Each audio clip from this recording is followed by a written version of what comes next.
പ്രാർത്ഥന കൊണ്ട്, അചഞ്ചലമായ ദൈവവിശ്വാസം കൊണ്ട് ഈ വേണ്ടാത്തതിനെ നമുക്ക് ഉപേക്ഷിക്കാൻ കഴിയും. ഒരു സംശയം വേണ്ട. പ്രാർത്ഥന ശക്തിയാണ്. ആ ശക്തിയുടെ മുന്നിൽ ബാക്കി എല്ലാം പരാജയപ്പെട്ടു പോകും. ഇത് ദൈവവും സാത്താനും തമ്മിൽ ഏറ്റുമുട്ടുന്നത് പോലെയാണ്. ദൈവം തോൽക്കില്ല, പ്രാർത്ഥന തോൽക്കില്ല, സാത്താൻ പരാജയപ്പെടും. പ്രാർത്ഥിക്കുമ്പോൾ നമ്മൾ the most difficult challenge in our life is to find out the Christ in your mind. I think so.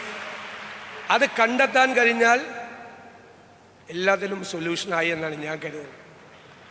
19-ാം നൂറ്റാണ്ടിൽ ജീവിച്ചിരുന്ന ഒരു ആളുണ്ട്, നിങ്ങൾക്ക് എല്ലാം അറിയാൻ പറ്റും. ജോസഫ് എം സ്ക്രീവൻ എന്ന് പറയുന്ന ഒരാൾ.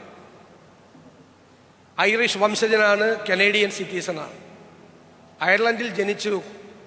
കൂടെ പഠിച്ചിരുന്ന ഒരു പെൺകുട്ടിയുമായി പ്രണയത്തിലായി വിവാഹം കഴിക്കാൻ തീരുമാനിച്ചു. വിവാഹ തലേന്ന് ഈ പെൺകുട്ടി മുങ്ങി മരിച്ചു. നിരാശനായ ജോസഫ് നാടുവിട്ട് കാനഡയിലേക്ക് പോയി ചെറിയ ചെറിയ ജോലിയെല്ലാം കണ്ട് വലിയ കഷ്ടപ്പാടോടുകൂടി ജീവിക്കുക. അതിനിടയിൽ അയാൾ പ്രാർത്ഥനയുടെ വഴി കണ്ടെത്തി. അമ്മ സുഖമില്ലാതെ കിടപ്പാണ് എന്നുള്ളൊരു വാർത്ത വന്നു അയർലൻഡിൽ നിന്ന്. പോകാൻ കയ്യിൽ പണമില്ല, ഒരു നിവൃത്തിയില്ല പോകാൻ വേണ്ടി. അപ്പോൾ അദ്ദേഹം ഒരു 15 വരി കവിത കുറിച്ച് വെച്ചു. പ്രേ വിത്തൗട്ട് സീസിങ് എന്നാണ് അതിൻ്റെ പേര്. ഇടതടവില്ലാതെ പ്രാർത്ഥിക്കാനാണ് എൻ്റെ അകത്ത് അതിൻ്റെ ഹെഡിങ്. അത് അമ്മയ്ക്ക് അയച്ചു കൊടുത്തു. ജെയിംസ് എന്ന് പറയുന്നൊരു സുഹൃത്ത് വന്നത് കണ്ടു. ആ കാലഘട്ടത്തിലെ ഏറ്റവും വലിയ സംഗീതജ്ഞനായ ചാൾസ് കൺവേഴ്സിനെ ഇത് ഏൽപ്പിച്ചു, ഈ വരികൾ. അദ്ദേഹം അതിന് സംഗീതം കൊടുത്തു. What a friend in Jesus എന്ന തലക്കെട്ടോട് കൂടി, ഇൻ അവർ മൈൻഡ് എന്ന തലക്കെട്ടോട് കൂടി അതൊരു വലിയ സംഗീതമായി. ലോകത്തിലെ എല്ലാ ഭാഷകളിലും അത് സംഗീതമായി. ഇവിടുത്തെ സംഗീതജ്ഞരോട് എനിക്ക് പറയാനുള്ളത്, ഞാൻ ഈ പരിപാടി കഴിയുമ്പോൾ ആ പാട്ടൊന്ന് പാടണം. എല്ലാവർക്കും യേശു, നല്ല യേശു എന്ന് പറയുന്ന മലയാളത്തിൽ ട്രാൻസ്ലേറ്റ് ചെയ്തിട്ടുള്ള ആ പാട്ട് ലോകത്തിൽ എല്ലായിടത്തും അത് പോയി, എല്ലായിടത്തും പോയി, അതിൻ്റെ സന്ദേശം പോയി. അത് ക്രിസ്തുവിനെ കണ്ടെത്താൻ വേണ്ടിയിട്ടുള്ള ശ്രമത്തിന് കരുത്തു പകർന്ന ഒരു ഗാനമായിരുന്നു അതിലൂടെ ഉണ്ടായിരുന്നു. നമ്മൾ ലോകത്തിലെ ചുറ്റുപാടുകളിലേക്ക് നോക്കണം. പ്രാർത്ഥന കൊണ്ടും കുടുംബം സ്നേഹത്തോടെ ചേർത്ത് നിർത്തി, ക്രിസ്തു എന്ന് പറയുന്ന സ്നേഹമാണ്, ചേർത്ത് നിർത്തിയത് കൊണ്ടും ജീവിതത്തിലേക്ക് തിരിച്ചു വന്നവരുണ്ട്. കുമ്പനാട് കൺവെൻഷനെ കുറിച്ച് ചിലർ വിവാദമാക്കി. പൊതുപ്രവർത്തകൻ എന്ന നിലയിൽ ക്രിസ്തു എൻ്റെ വഴികാട്ടിയാണ് എന്ന് പറഞ്ഞതിന് വിവാദമാക്കി. അവരറിയാതെ പോയ ഒരു കാര്യമുണ്ട്. ഞാൻ മാത്രമല്ല അക്രൈസ്തവനായിട്ടുള്ള ഒരാൾ ക്രിസ്തുവിനെ വഴികാട്ടിയായി കണ്ടിട്ടുള്ളത്. മഹാത്മാഗാന്ധി. ഞാൻ കോളേജിൽ പഠിക്കുമ്പോൾ പുസ്തകം വായിച്ചതാണ്. ആരുടെ പുസ്തകം? സ്റ്റാൻലി ജോൺസിൻ്റെ പുസ്തകം, ഹൗ ക്രൈസ്റ്റ് ഇൻഫ്ലുവൻസ്ഡ് ഗാന്ധി എന്ന് പറയുന്ന പുസ്തകം. സ്റ്റാൻലി ജോൺസ് അറിയാം, വലിയ സുവിശേഷകനായിരുന്നു സ്റ്റാൻലി ജോൺസ്. CF ആൻഡ്രൂസ് വലിയ സുവിശേഷകനായിരുന്നു. സ്റ്റാൻലി ജോൺസും CF ആൻഡ്രൂസുമാണ് ഗാന്ധിയെ ഏറ്റവും കൂടുതൽ സ്വാധീനിച്ചത്. ഗാന്ധി ഗിരിപ്രസംഗങ്ങളെ കുറിച്ചാണ് അദ്ദേഹത്തെ ഏറ്റവും സ്വാധീനിച്ചതായി പറഞ്ഞിട്ടുള്ളത്.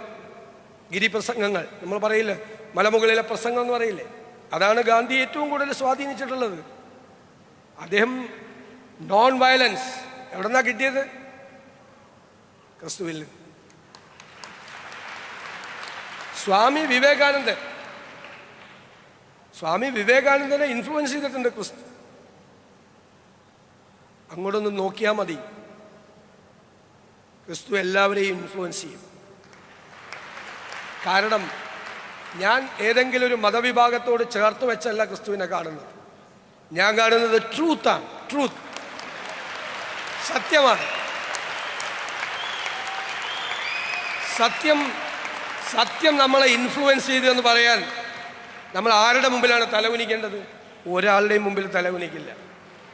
സത്യം നമ്മളെ ഇൻഫ്ലുവൻസ് ചെയ്തു, നമ്മളെ സ്വാധീനിച്ചു. അതിനെന്തിനാണ് മടിക്കുന്നത്? ലോകത്തെ എത്രയോ വലിയ മനുഷ്യരുടെ, നമ്മളൊക്കെ നിസ്സാരരായ ജീവികളാണ്, സാധാരണക്കാരാണ്. ഞാൻ പറഞ്ഞല്ലോ, അധികാരികൾക്ക് വേണ്ടി പ്രാർത്ഥിക്കണം. എന്തുകൊണ്ടാണ് അധികാരികൾക്ക് വേണ്ടി പ്രാർത്ഥിക്കണമെന്ന് പറഞ്ഞത്? അധികാരം ദൈവം കൊടുത്തതാണ്. അധികാരം ഞാൻ കരുതുന്നു എനിക്ക് കിട്ടിയിരിക്കുന്ന സ്ഥാനമാനങ്ങൾ നിയോഗങ്ങളാണ്, അസൈൻമെൻറ്റുകളാണ്, ഡിവൈൻ അസൈൻമെൻറ്റുകളാണ്, ദൈവികമായ നിയോഗങ്ങളാണ്. നല്ലത് ചെയ്യാൻ, നന്മ ചെയ്യാൻ. ജോസഫ് സ്ക്രീവനോട് ചോദിച്ചു, നിങ്ങൾ ഇത്രയും ബുദ്ധിമുട്ടിയിട്ടും നിങ്ങൾ ഇപ്പോഴും ക്രിസ്തുവിൽ ഫ്രണ്ടിനെ കാണുന്നതാണ്, സുഹൃത്തിനെ കാണുന്നത്.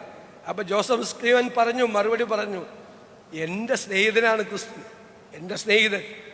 എൻ്റെ എല്ലാ സങ്കടങ്ങളും വിഷമങ്ങളും പറയാവുന്ന, എനിക്ക് കലഹിക്കാവുന്ന ഒരാളാണ്. നാടിൻ്റെ മുഴുവൻ സങ്കടങ്ങൾ കാണുന്നവരാണ് ഞങ്ങൾ ജനപ്രതിനിധികളായിട്ടുള്ള ആളുകൾ. നമ്മുടെ അധ്വാനം, നമ്മുടെ അസൈൻമെൻ്റ് എന്താണ്? മനുഷ്യൻ്റെ സങ്കടങ്ങൾ മാറ്റാൻ, അവൻ്റെ കണ്ണീരൊപ്പാൻ, അവൻ്റെ ജീവിത നിലവാരം ഉയർത്താൻ, അവൻ്റെ ജീവിതത്തിലേക്ക് തിരിച്ചു കൊണ്ടുവരാൻ നമ്മൾ ചെയ്യുന്ന ദൈവികമായ നിയോഗമാണ്.